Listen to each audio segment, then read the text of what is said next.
Welcome to the Midlife Pilot Podcast. This is a podcast all about flying and aviation and learning to fly in midlife. And that's what it is. My name is Chris Moran. I'm known as the Midlife Pilot on YouTube. I'm joined by my illustrious co-host, Brian Siskin from Deep in the Heart of Music Row. And we're excited about this week, episode number 36. We got a special guest going to be joining us here in just a few minutes, and we'll talk a lot more about him as we get going. But it is great to see you tonight, Brian. Yeah, man. How's it going? I like your scenery there. Your Zoom background looks so real. It's getting really good, isn't it? It's going to change dramatically over the next hour as the lighting conditions change. That's so authentic, and it'll have little planes that go by and the sounds and all that. Yep, we should. No, that's great. But yeah, good to see you. I'm doing fine. I'm going through withdrawals because my plane's been in annual for a while and autopilot install for a while, and it's kind of tough. Yeah. It's like been such an incredible stretch of weather here. And, I have the opposite situation after not flying hardly at all for a very long time. I've actually had 2 flights in the last couple of weeks since we last potted together. One of them I did not video. Took my daughter over to Parkersburg, West Virginia to actually get her TSA pre-check appointment done. As we're getting ready for our Oshkosh trip in July. She turned 18, and so she can't go with me on my pre-check anymore. And I'm like, I am not standing in security lines with you in Chicago on the way back. So we got that all squared away. It was a beautiful day for that flight. And then I know you all are shocked. I published a video in the last week. Yes. Of a quick flight in the 235, and we talked all about VOR navigation and engine leaning with the JPI engine monitor. And so check that out on the channel if you haven't seen it yet. But it's that was a fun flight with my friend Tyler. Been flying a little bit. Well, so a lot of people here remember when I told the story of that I was renting an airplane from flight school here at John Toon, and in early March the sustained sort of wind event that we had turned that plane on its head, and also my ability to fly was turned on its head, which has led to some good things in the end. Now I'm part owner in a plane that I can't fly, so that's awesome because it's in maintenance. But I have to say, and I'm not sure if I really explained it, but the arrangement for that plane was a very unique and special thing, and I think that it's a real testament to people that run flight schools that have visions to do things a little differently. You see a lot of the baseline stuff running and people just are kind of doing the normal thing. This was a very unique situation in that rental plane. And obviously it didn't work out because of the weather, but it wasn't the owner's fault or the school's fault. But the cool thing is we have that flight school owner here with us as a guest today on the Midlife Pilot Podcast. And so I just want to welcome my friend Jeff Ramsey to the podcast. Hey guys. Hello. So Jeff runs Frequency Change Aviation, which is based here out of John Toon. And I think that one of the things I want to get into really quickly with Jeff is there are other flight schools at John Toon, and I will say I made a choice to go to a different flight school than your flight school, but that was because I didn't know any better at the time. And I just wanted to publicly apologize. I see the truth now. I did it wrong. But I think it's a really interesting point that I just want to get right into. And this is a better way, I think, for you to describe what you're doing is to really talk about how you do it. And so what I wanted to get right into with you, Jeff, is to say, I made this choice of going with, you were a newer school at the point. I didn't know anything about aviation or flight schools or how to choose one or anything. Now with the perspective that I have, I can see how I kind of missed the boat by going with somebody that could have been a little bit different. And we've talked about this, you have a real motivation to run a flight school that does things a little bit different and to provide a better experience for people. So without getting into the, how did you start flying and how did you start a flight school? I want to get right into how and why did you decide to have a flight school that was different, and what did you see? Where did you see the opportunities to do that? Sure. So I did have the opportunity to work. I started my flight instructing career at a local flight school, and not necessarily that particular flight school, but just in general, we would get kind of what we call transfer students from other flight schools that were around the area. Mm-hmm. And that's kind of where you can see where some of the shortfall was in the flight instruction world, which unfortunately the way it's set up is that's everybody's first, for the most part, flying job. So they're trying to build their time to the airlines, which requires a 1,500 hour minimum. And so you end up getting these people who, a lot of people who shouldn't be in this job. They shouldn't be teaching people how to fly because they don't have the patience. They don't have the ability to transfer knowledge in the way that people who truly have the heart of a teacher. Mm-hmm. So I was seeing a lot of people come through that they had done zero groundwork. They didn't know how to set things up appropriately. There was just a huge gap, I felt like, in the flight instruction world that needed to be met. This stuff is expensive. This is an expensive hobby, and it's some would argue that it's dangerous. Obviously, as pilots, we know that there are inherent risks, and we do what we can to mitigate those risks. But there are dangers that we need to address, and I don't feel like, in general, I felt like the Nashville flight instruction world was missing the boat in a lot of areas. So I started my company. I was coming out of a job that was it was a charter gig. I left the flight instruction job to go do that, and as some of you may know, that's a pretty rough gig as far as the scheduling goes. And so I left the job and I had to go back to flight instruction. And so I had two forks in the road. I could go back to working for another flight school, or I said, I've always wanted to own a business, and why don't I just give this a shot? I could do things kind of my way. And so with that, I had access to one Cessna 150, and I taught in that, and I got so busy that I had to hire another instructor, and that airplane got busy. I had to get another airplane. It kind of snowballed. So that was where the opportunity was. It was just, I wanted to do things the right way, and I wanted to kind of direct the activities of a team so that we were, as a team, doing better flight instruction. That's the crux of all of it. I think you made a huge point there that, I come from, my mother was a teacher, my wife is a teacher. I really have a pretty intrinsic understanding of how hard it is to teach anything, and what an art form that is unto itself. And I find it really interesting that you mentioned that almost right away, that any good teacher is going to say that it's a calling, or it's something that's important to them as a sort of a craft. And I think that one of the big problems with a lot of flight schools is you've got a farm system for people that are coming out of MTSU programs or whatever. There's nothing wrong with this. I'm just saying for people like us that are not just in that same kind of system, we're all just climbing to the airlines or whatever. We're actually just people that really enjoy flying, and we take it very seriously, but in a different way, maybe.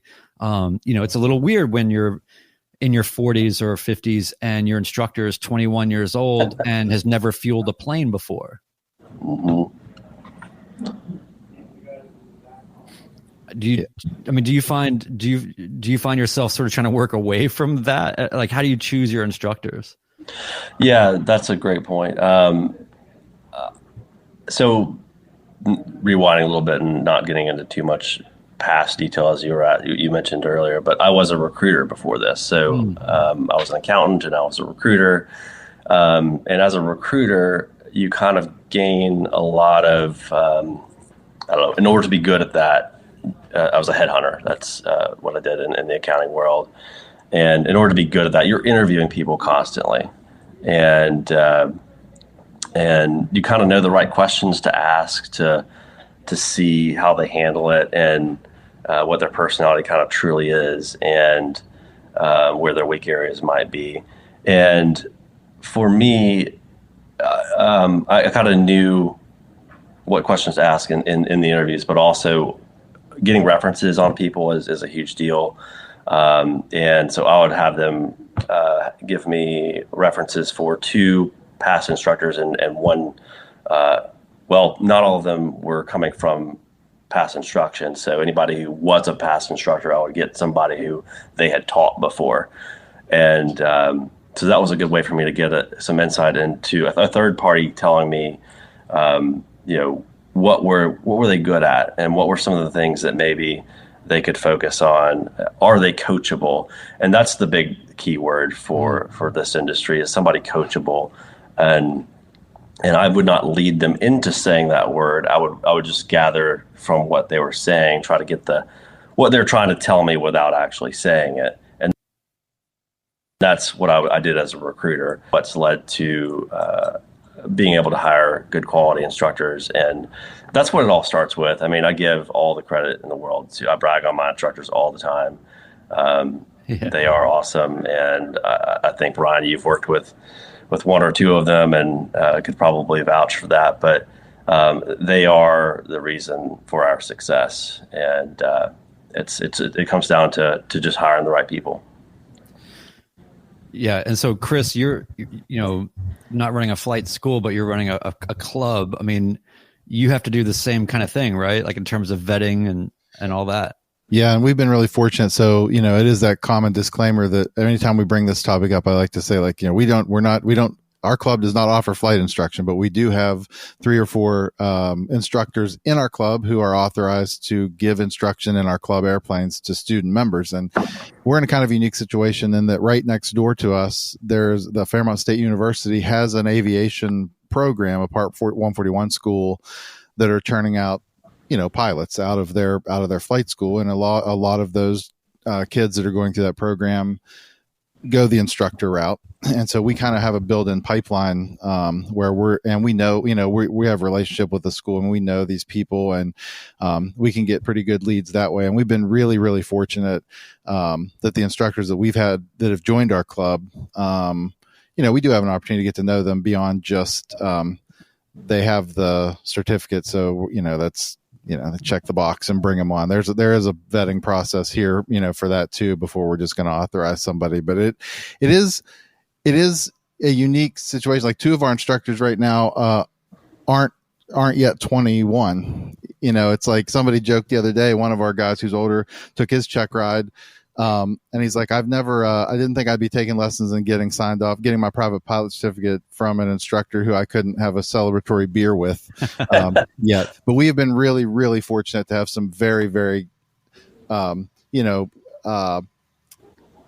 very safety conscious, very, they take it seriously in all the right ways. And they're not just out here to build their hours that they need, to move on. They take the instruction part very seriously. In fact, one of them's pulling up in our 172 right now with a student. So it's, we've been pretty lucky in that way. And it's been really neat to talk about. I got mine from an instructor that taught at that school, but I was his first and then subsequently his only Part 61 student. So we've had a lot of discussions kind of about the difference between the curriculum and how that varies between a 141 and a 61 curriculum.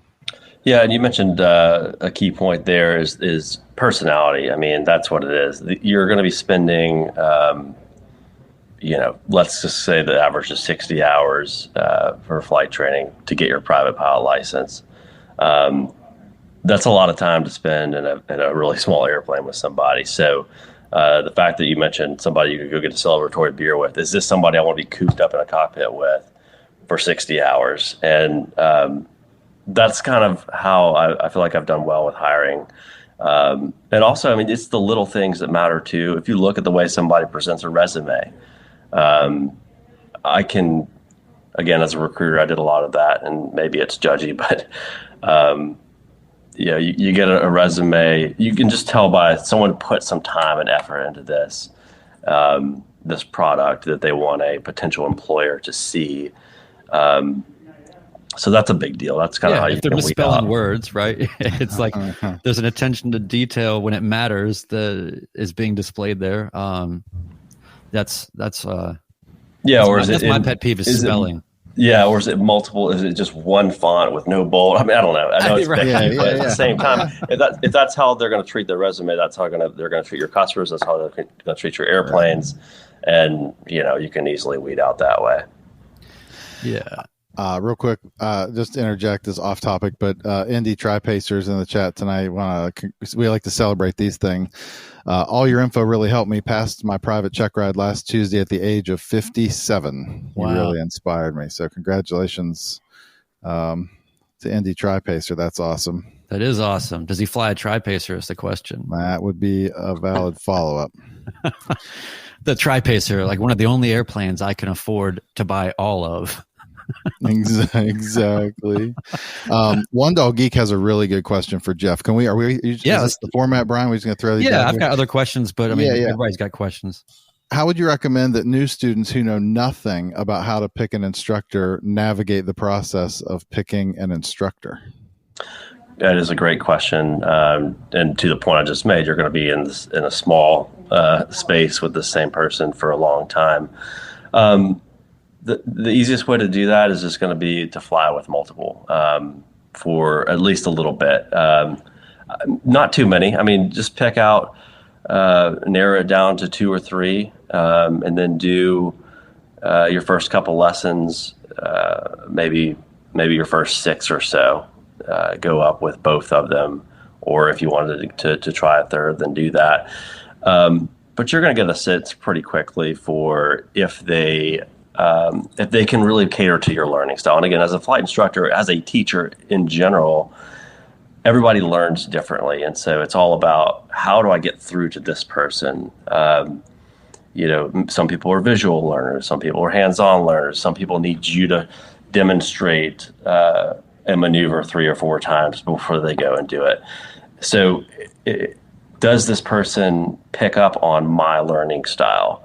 Or do they like to really be hands-on themselves and keep their hands on the controls and not allow me to really see, am I doing that, or is my flight instructor doing that? I get a lot of that feedback from students who either come from other flight schools or just talking in general about some of my colleagues.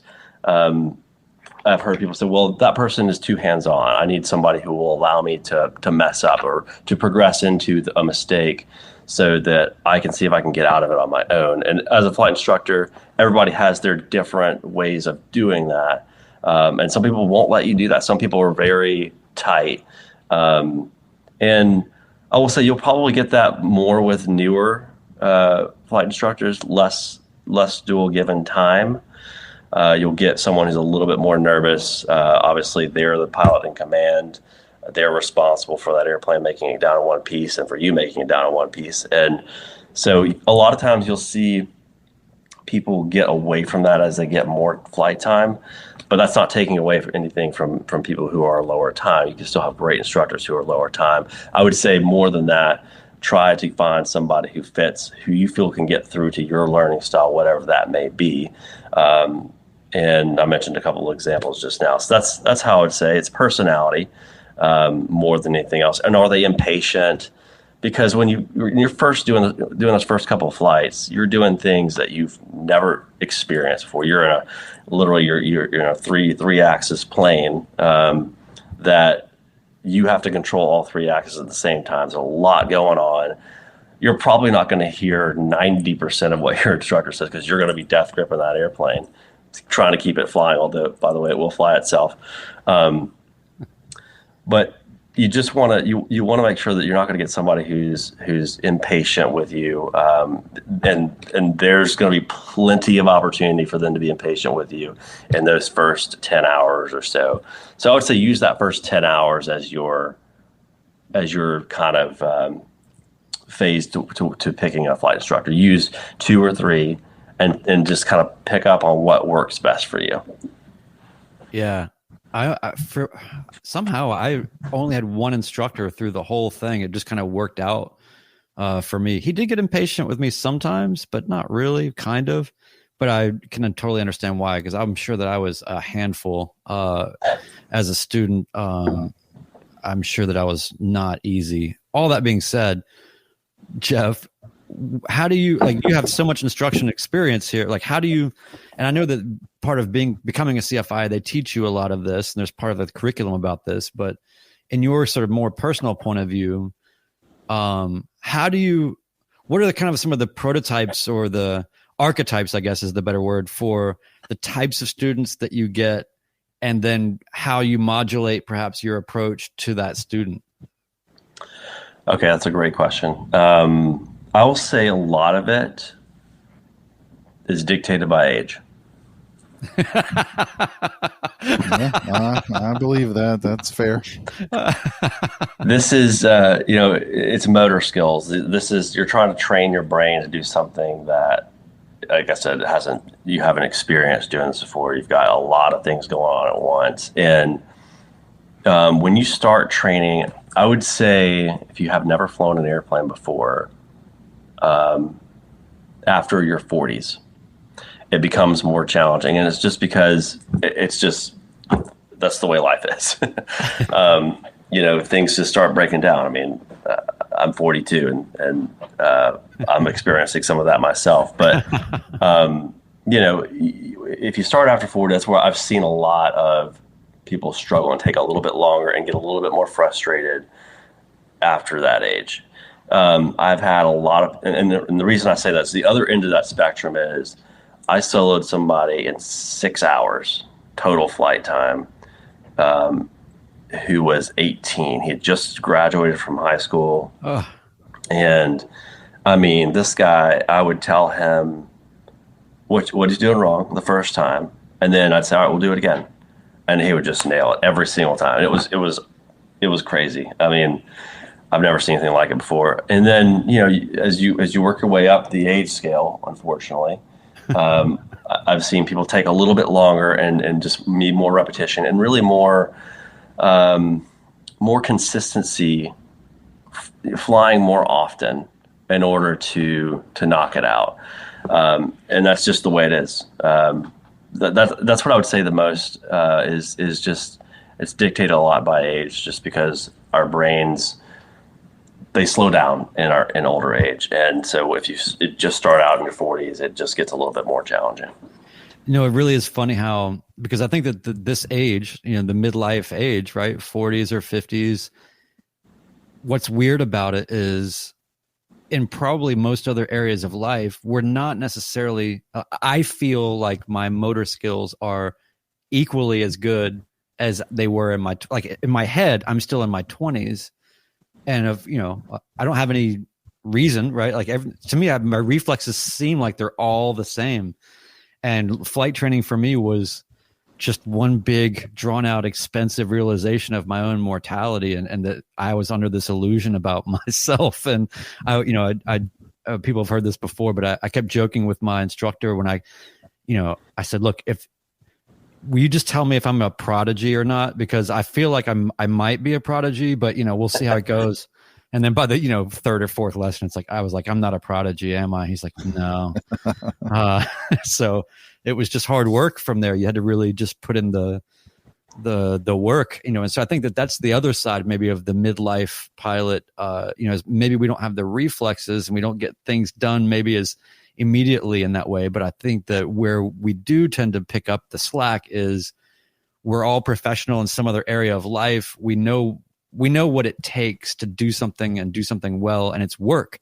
It's not something that just gets handed to you. And then also we have a fully formed frontal lobe, so we understand consequences and risk assessment, and we are thinking about putting family in the planes and all this. So we put a lot more maybe gravity than gosh, if I was 18, it's like send it and see what happens. But yeah, so that's a very interesting. That's a great point. Yeah. I think those challenges can be overcome.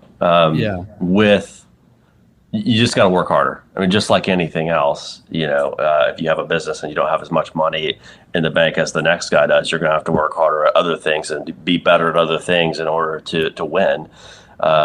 In this case, you can really help yourself by maybe getting a full flight simulator or a partial flight simulator at home, or chair flying, things of that nature, where you're actually building that muscle memory outside of just coming and spending, $180 an hour while the prop is spinning. Mm-hmm. So there are things you can do to bridge the gap. I was spoiled. I feel like I had an exemplary instructor for my flight training. And I've watched a lot of, you see a lot of things on the internet. He was excellent. And so I started training at 40 and I soloed at 9 hours. Which, hindsight, they talk about being older and having the knowledge though. Like looking back at it now, I think, boy, I'm glad everything went right. That's a great thing about, you think, oh yeah, I nailed it. It was beautiful. And I thought, yeah, because everything went exactly to plan. You don't know what you don't know at 9 hours. And it's kind of like, but it was a great experience. And I do attribute your flight simulator point was a pretty good one. I think I attribute a lot of my early success to the fact that I had thousands and thousands probably of flight simulator hours at home, including, with ATC stuff. I mean, I had studied a lot. I was doing VATSIM before it was cool. And then later on Pilot Edge, I had to subscribe. I was doing all of the things. And so when I got on the plane, they kept saying, I can't believe you said you're doing all the radios from your first lesson. I said, well, yeah, I don't even have to think about that. I mean, that's the part that's just already natural. And I think that really helped me because students get so, especially some of these older guys who are starting now, like get so hung up on like, it takes 100% of their attention to think about a call and make it and I was fortunate to I did not have to think about that through my entire training. And I think that took a huge burden off.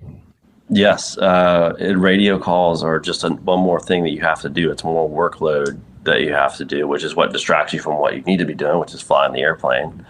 And actually, not to get, again, back too much into history, but how I got to this and what made me want to do this. I was a flight sim geek myself. Growing up, I had every version of Flight Simulator from the 90s up through whenever they stopped making. I think it was 2016. But I had VATSIM as well, and I think my best friend, who's probably on the podcast listening, he and I would geek out and we'd fly from Los Angeles to Las Vegas, and we'd be on with ATC. But I wasn't even a pilot then, and so you can understand. You got the radio work. It was those were real ATC controllers, or they were trained at least. Right. A lot of them were real ATC controllers, and so you actually got real world experience on the radio, and knocking that out before you start flying takes a huge workload off. That makes you have to think about it less. Yeah, I think simulators, obviously they become very helpful when you're working on instrument and some other things, but there's less of that when you're working on the primary flight stuff. But because it was shocking to me the first time I got in a real airplane after and I would fly jets because they were fun, but also I did a lot of 172 simulator flying because I knew I wanted to do this and it was important. So the flying, not so much, the actual mechanics, because, the throw of the yoke is way smaller than the real thing. And everything's not, I got in a real airplane and was like, this doesn't feel at all like that felt. But how about knowing where everything was and how the systems work and where the instruments were and just that familiarity when you sit down in a real airplane for the first time is kind of well, I have a head start that I didn't even, when I started simming years ago as a kid, I never thought when I was 40, I would do this, but I thought, man, what an advantage that gives you just to have that kind of basic knowledge. Now, I didn't know a lot of things. I had a lot of wrong impressions of things and whatever, but I knew where everything was and what it all was. And we got to skip a lot of that. You know what I mean? That there's no density altitude in this simulator. What the heck? Yeah. And I'll piggyback on that point. The simulator is, it's okay for private pilot training. I would say it's really good if you have a full rudder, yoke, throttle quadrant, so that you can kind of, where do my hands need to be? Where do my feet need to be? Where do my eyes need to be? All at the same time. If you don't have that, really all it's good for on private is, like you said, where the panel is. And okay, well, here's the alternator battery switch. Here's the magnetos. Here's the primer. And you can actually go, you can go do your flight lesson, and your instructor will teach you maybe flows or whatever for doing a run up. But you can do a run up right there on flight sim when you go home, and you go, okay, well, that's what he was talking about. There's the magnetos. Okay, if I go this way, the magnetos drop. So you can kind of experience that, and you can do it in your own time. You can pause it. But landing isn't very realistic for flight simulators, but it's perfect for instrument training. It's really good. I couldn't fly an arc until I did flight simulator, because it just slows it all down. You can pause it, you can back it up. But I couldn't fly an arc to save my life until I did that, and just, okay, so this is what he's saying. I need to twist 10, turn 10. So that's where you get a lot of proficiency with instrument training is with simulators. So I would recommend it for instrument, but not so much for private. So Jeff, I understand that you pretty much know everything and you've never made any mistakes, which is, I think that's great. But I want to hear, because I know I have one of these in my head. Chris, I imagine you probably do too, but I like to hear failures. So Jeff, what do you have in your mind? What is the worst landing that you've ever had? Okay. Yes, I do have that in mind. See, it doesn't take long, right? Yeah. So the worst landing was I had gone to Knoxville, Tennessee grad, and I'd gone to a football game that weekend. And it was Sunday, and the winds were projected to be really high in Nashville later in the day. And it was one of those things where I was probably maybe 10 or 15 hours after I got my private. I had an airplane. I was fortunate enough to have an airplane. And I was coming from Knoxville, coming westbound. I was checking all the METARs along the way, just trying to get a gauge for are the winds picking up or are they staying steady. This is one of those days I probably shouldn't have taken off. And probably one of those days that I called my flight instructor after it, and he used the word, and maybe you've heard this wisdom before, but it's, you took a pinch from the bag of luck and you put it in the bag of wisdom, and you hope that the bag of wisdom fills up before the bag of luck runs out. And that's probably the first time I experienced it, because when you get your license, you're free to go when you want to. This was a day where I didn't adhere to my personal minimums, and so I was probably in Crossville at that point. I was radio ahead towards Smyrna, which is where the airplane was based, and the winds were getting beyond the limitations of the airplane. It was probably about a 15 to 20 knot crosswind in Crossville, which is where I actually, Upper Cumberland Regional, Sparta, which is where I ended up landing. And so 15 knots is the limit for a 172, which is what this airplane was. And it was probably gusting to 20 as far as full crosswind.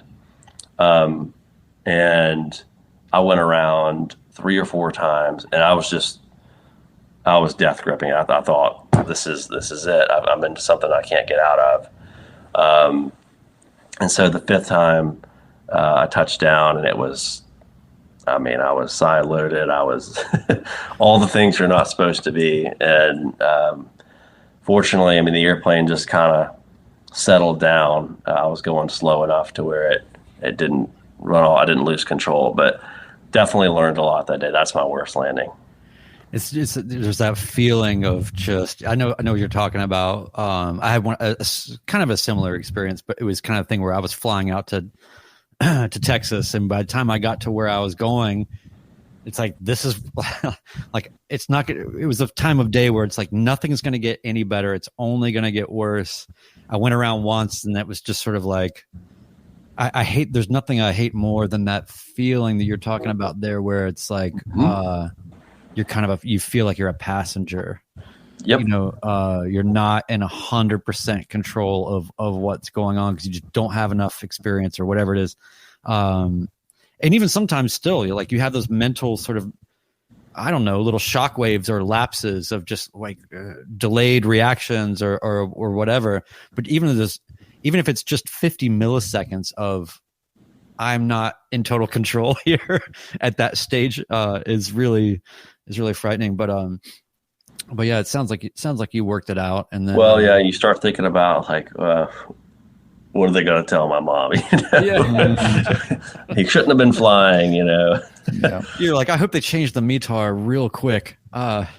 Yeah. So, no, but I always joke with my students that I want to be like my dying in an airplane story to be like I was like fighting a dragon and rescuing a baby and not like something stupid. Mm-hmm. Yeah. Like, yeah, I just had to pee. So there was a question a little bit further down, Chris, that our friend David Moscadelli asked that I think is a good one. He just did his biannual flight review and he based it all on AQP and went through all of that with his instructor, and was talking about how it's sort of uncomfortable and fun. I guess I was curious, Jeff, especially for people like us, right? We're not necessarily like we're going for different ratings, and a lot of us are instrument rated or working on it. But there's certain levels of, I'm sure you would agree, right? Like that the baseline for currency does not even come close to what proficiency actually is, and there's not a lot of things to really force you to elevate your skills once you kind of got your ratings. It's up to you to sort of manage it, and I feel like that the AQP protocol is pretty good for that. Are you familiar with it, and what do you think about it? You'll have to fill me in. I'm not sure what that is. So stump the instructor. No, it's kind of a couple of YouTube. It's grassroots aviation advanced. It's basically taking a lot of things from the airlines and bringing them to general aviation. So it has to do with things you probably already do. It's just a format, right? Like putting people through loss of thrust on takeoff, putting people through, it's just they've taken real world, like where people kill themselves is a lot, okay, and made that kind of the impetus of the flight review. Yeah. Like taking, it's practical, it's very, very practical stuff. Like judging someone's aeronautical decision making and their pre-flight prep, rejected takeoffs, loss of thrust after takeoff, loss of AHRs in flight if that's a thing, loss of speed awareness. They talk a lot about that kind of thing. If you're not familiar with it, it's not a big deal. No, I have my answer. That's great. That is kind of how I run my flight reviews. You can go through and do all the slow flight, stall, steep turns that you want, but at the end of the day, is that really moving the needle? Is that making that person a better pilot? I like my VFRs to be a learning event, and they should be. It shouldn't necessarily be a pass-fail. So a lot of what I would do is fly up just out to the practice area, and then we'll do a steep turn or two. And then I'll have them say, so hopefully at that point they're a little disoriented. And then I say, okay, well, take me to the nearest airport. All right. So then they're kind of, the nearest airport happens to be like 8 miles away. So can they, under pressure, can they make quick decisions? Can they prioritize their workload? And then I'll give them an engine failure when they're about 5 miles out within gliding distance to see how they decide what to do with that situation. I'm writing all this down, so if I do my flight review with you, Jeff, I'm writing all this down. So then they get to kind of learn from that. In a flight review, I'm basically seeing, are they safe to go up? Would I allow them to go up with somebody that I care about? So how would they handle that situation? And if they didn't handle it well, we talk about it. And then also, you just mentioned loss of thrust on takeoff. I like to go up and do, all right, let's do the impossible turn. Everybody talks about it. Have you ever done it before? So we'll go do, try the impossible turn at a quiet airport where there's not a whole lot going on. So 1,000 feet AGL, of course, they kind of know it's coming already. Simulated engine failure. So they have to make a turn and see if they can make it back. Then we'll do one at 1,500 feet, and then we'll do one at 700 AGL, and just see how it turns out. And then also simulated engine failures en route, kind of like I mentioned just now at the beginning, just so you're just not practicing those things on a daily basis and outside of a training environment. So that's what a BFR is for you to go back and review the things that you had to perform on in your check ride. And so that's what the BFR should really be about. So I like this AQ idea. I'll have to look it up. AQP. Yeah, it is interesting. You know, what does it stand for? Why do you ask me things that it's just like, Brian, I watched your face as soon as he said AQP. That's how I went and loaded it real fast. I was like, I'm going to be advanced qualification program. Yeah. I'll put a link. I'll put a link in the chat. You know, somebody who really pushed it pretty hard was Josh Flowers, the Aviation 101 YouTube channel. And he's actually made a really nice, I'm talking about a 44-page, document that is pretty detailed, and I think it's a pretty common sense approach, really. And I've read it and looked through all this material before, but I'll put a link in the chat for everyone that wants to check it out. So Jeff, I have a question about we're kind of just getting back to sort of the flight school part of this, but yep.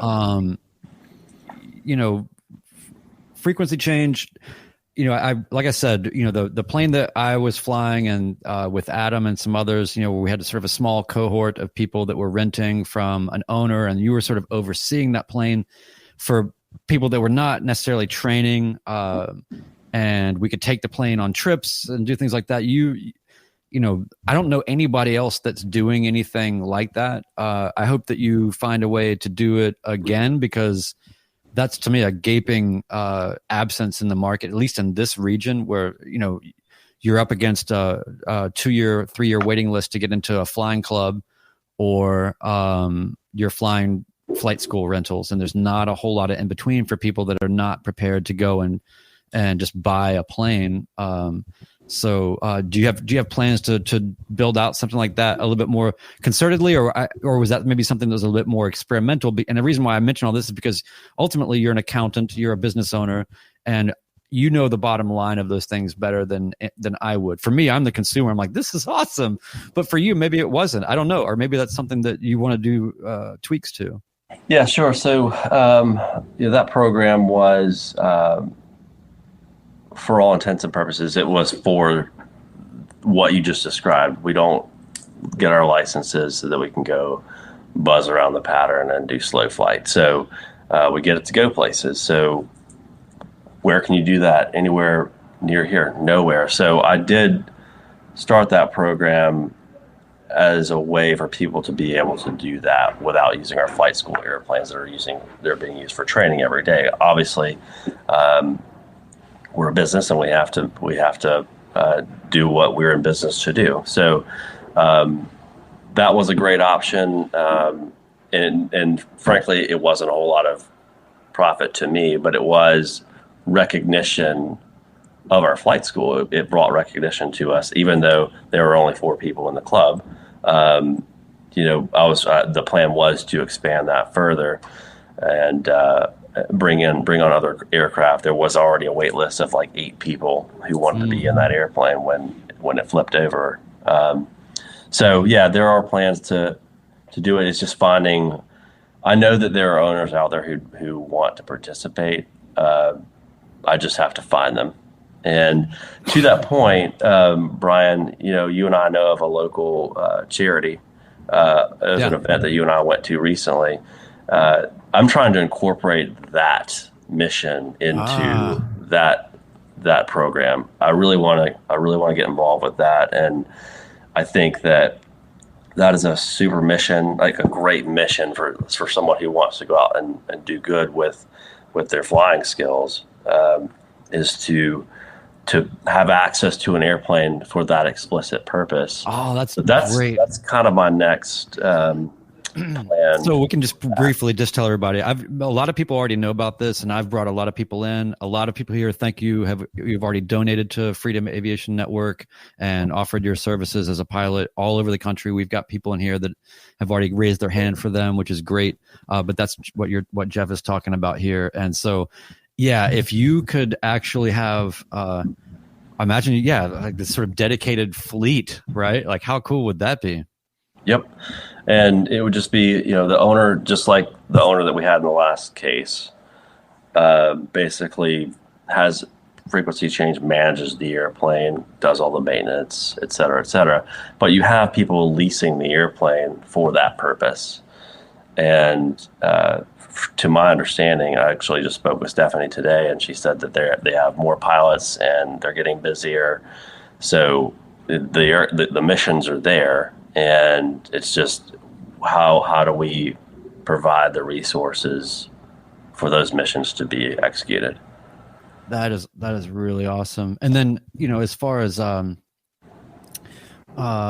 school that you're running and the way that you're doing things a little bit differently. If we've got a lot of people in here that are from this area, but we got a lot of people that are all over the country. But I mean, I can see a lot of reason why people would want to come from a lot of places. I mean, Nashville's a destination. If people wanted to come here and do a flight review with you, right? Because they've gotten to know you here, or or with one of your instructors, or if somebody wanted to be a part of it, and we wanted to sort of raise our hands and say, Frequency Change Aviation, I'd love to do something with you guys. Either I want to get my license or I want to get another rating. What do people do? What's the next step? Just go to the website or just like look up your address, or what should people do? The website's probably the best resource. There are forms there online where you could submit the type of training that you're looking for, or just like a contact me sort of form where you can put in your name, number, and email. Happy to field or put my email address out there as well if anybody wanted to call the office. Either of those three methods would be just fine. Cool. Yeah. I mean, I think that it's easy. Just being a pilot is really hard. Then to be a pilot and then also a business owner of any kind is really hard. To be a pilot, a business owner that chooses to be a business owner in the field of aviation, exponentially hard. And then to do that in a way where you've been able to grow this thing and continue to build trust and deliver on the experience for people. I think that you're conscientiously building something that I think, and we haven't even touched on, the Cirrus training and the full scale sort of experience that transition training, all the other things that you offer. It actually might be a really cool thing. We've got some Cirrus folks. It might be cool to have you back at some point to really just dig down into the Cirrus world, because I think there's a lot of people that I'm not in that world, but I know that a lot of people are, and so you have a lot more experience, I guess, to and things to offer to people than what we've talked about here. But I do hope people reach out and connect with you. And you've always been very, very good to me. And I've enjoyed flying with you. And I will say that when you're a newer pilot, you can really tell what the instructor is thinking, especially if they're an instructor that hasn't flown with you very much, by how they have their hand, sort of, they do the hand sort of at the ready thing. Like right on the cowling. You know how you Defense. do that? It's like, my favorite is the hand just behind the yoke, not touching it, but trying to make sure you don't plant the nose wheel in it. Like they're just always ready to guard it.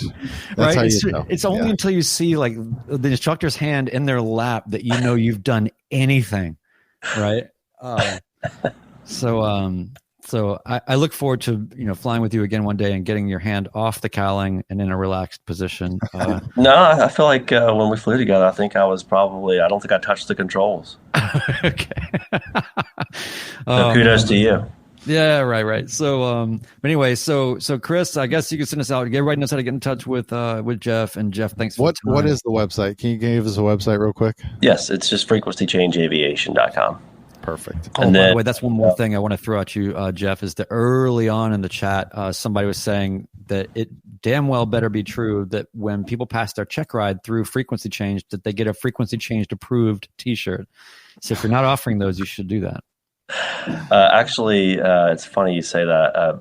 I'm having my 12-year-old daughter. She's actually pretty good at art. I'm having her design a t-shirt that we can use for something like that. But we do get free advertising at John Toon every time you leave the class of Delta Aerospace. It's Frequency Change approved. We have been approved.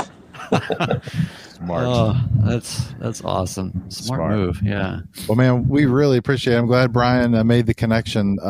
This has been super informative. We always love having people that are smarter than us on, which is not hard necessarily, but it's always enlightening to get different perspectives from folks who've just done so many things. And you definitely have it going on in Nashville. So I do hope we get to talk again sometime. We'll find another topic and just knock it out. But it was great having you. For everybody who's, thanks for joining us in the chat room. We record these podcasts every other Wednesday night at 8 p.m. Eastern on the Midlife Pilot YouTube channel. And it's great to interact with all of our folks in there. And like Brian likes to say, click the things, do the things. If you haven't subscribed to the audio podcast or your favorite podcast player, please do that, especially on Apple. It helps us tremendously. Leave a rating and a review if you don't mind. Helps get, really what it does, it helps other folks like us who may not know the show exists find it and be part of this awesome community that is kind of built around this idea of aviation isn't just for kids anymore. And we're proving that every time. Hey, by the way, we've pierced the top 10 of aviation podcasts in the United States. It kind of fluctuates there, so it'll go between 10 and 20, and then all this. So if the more people press buttons and do things and share things, the more we get some vague sense of satisfaction out of being better than other people, which is really what it's all about. I mean, I'm glad how elegant and kind-hearted of you to put it that way. It's very benevolent. I'm like, let's build the community of people like us, and Brian's like, this makes us, we're better than. We must win. Yes, victory. All right, everybody. Thanks for joining us in the live stream. Thanks for listening, and we'll see you again in 2 weeks on the Midlife Pilot podcast. And Jeff, hang out. We'll be right back with you. Take care, everybody. See ya.